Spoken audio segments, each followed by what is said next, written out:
பதிவான FIR, கைது செய்ய தீவிரம். அவசரமாக மனைவியுடன் லண்டனுக்கு எஸ்கேப் ஆன விராட் கோலி. கடந்த 3ஆம் தேதி அகமதாபாத்தில் நடந்த IPL கிரிக்கெட் தொடரில் இறுதிப் போட்டியில் பஞ்சாப் கிங்ஸ் அணியை எதிர்த்து விளையாடிய ராயல் சேலஞ்சர்ஸ் பெங்களூரு அணி வெற்றி பெற்றது. தொடர்ந்து RCB அணி வீரர்கள் பங்கேற்ற வெற்றி விழா கொண்டாட்டம் பெங்களூரு சின்னசாமி மைதானத்தில் நடந்தது. இதில் ஏற்பட்ட கூட்ட நெரிசலில் சிக்கி 11 பேர் உயிரிழந்த சம்பவம் பெரிய பரபரப்பை ஏற்படுத்தியிருக்கின்றது. இந்த விவகாரத்தில் இப்பொழுது விராட் கோலி கைது செய்யப்படும் சூழல் உருவாகியுள்ளதாக கூறப்படுகின்றது. RCB அணியின் நட்சத்திர வீரர் விராட் கோலி லண்டன் செல்வதற்காகத்தான் அவசரமாக இந்த விழா நடத்தப்பட்டதாக புகார் எழுந்த நிலையில் கோலி விசாரிக்கப்படுவாரா என்கின்ற சந்தேகமும் கிளம்பியிருக்கின்றது.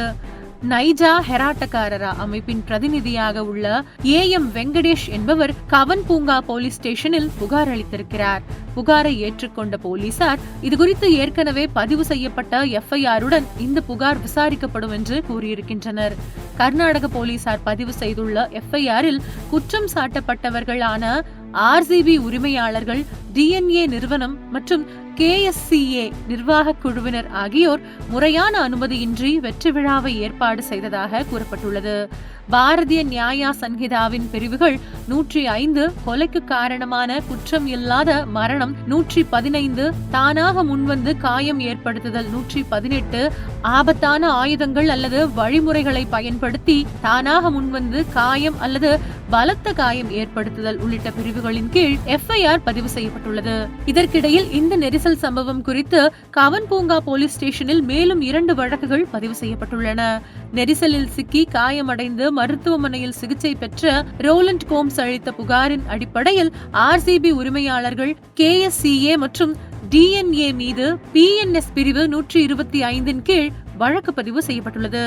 அவர் அளித்த புகாரில் சமூக ஊடகத்தில் RCB வெளியிட்ட பதிவை பார்த்துவிட்டு எனது நண்பர்களுடன் கொண்டாட்டத்தை பார்க்க வந்தேன். திறந்த பேருந்தில் ஊர்வலம் இருக்கும் என்று அறிவிக்கப்பட்டது. நான் 17வது கேட் வழியாக உள்ளே நுழையும் போது அங்கு பெரும் கூட்ட நெரிசல் ஏற்பட்டது. அதனால் எனது தோள்பட்டை மூட்டு விலகியது என்று ரோலண்ட் கோம்ஸ் அந்த புகாரில் கூறியிருக்கிறார். மேலும் பாஜக பிரதிநிதிகள் கவன் பூங்கா போலீஸ் ஸ்டேஷன், கர்நாடக முதலமைச்சர் சித்தராமையா மற்றும் துணை முதல்வர் TK சிவக்குமார் மீது FIR பதிவு செய்ய கோரி புகார் அளித்திருக்கின்றனர். புகார் அளித்த பிறகு செய்தியாளர்களை சந்தித்த பாஜக MLC N ரவிக்குமார் கூறியதாவது, சமீபத்தில் நடந்த RCB வெற்றி விழாவில் ஏற்பட்ட நெரிசலில் உயிரிழந்தவர்களின் மரணத்திற்கு கர்நாடக முதலமைச்சரும் துணை முதலமைச்சரும் தான் பொறுப்பேற்க வேண்டும். அவர்களுக்கு மனசாட்சி மற்றும் ஜனநாயகத்தின் மீது மரியாதை இருந்தால் ராஜினாமா செய்ய வேண்டும் என்று கூறியிருக்கின்றனர். எந்த தவறும் செய்யாத அப்பாவி போலீஸ் அதிகாரிகள் ஏன் பலிகடாக்கப்படுகின்றார்கள் என்றும் அவர் கேள்வி எழுப்பியிருக்கிறார்.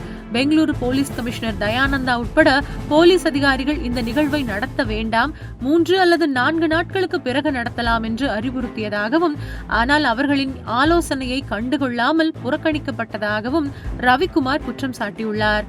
அப்படி செய்திருந்தால் இப்படி ஒரு துயர சம்பவமே நடந்திருக்காது என்றும் அவர் கூறியிருக்கிறார். பெங்களூரு சின்னசாமி மைதானத்தில் இப்படி துயர சம்பவம் நடந்த பிறகு மறுநாளே RCB அணியின் நட்சத்திர வீரர் விராட் கோலி மற்றும் அவரது மனைவி அனுஷ்கா சர்மா லண்டனுக்கு புறப்பட்டு சென்று விட்டனர். இதை அறிந்த ரசிகர்கள் பலர் சமூக வலைதளங்களில் தங்கள் அதிர்ச்சியை வெளிப்படுத்தி வருகின்றனர். பெங்களூருவில் நெரிசலில் சிக்கி 11 பேர் உயிரிழந்த சம்பவத்திற்கு ஒரு வகையில் விராட் கோலியும் தான் காரணம்.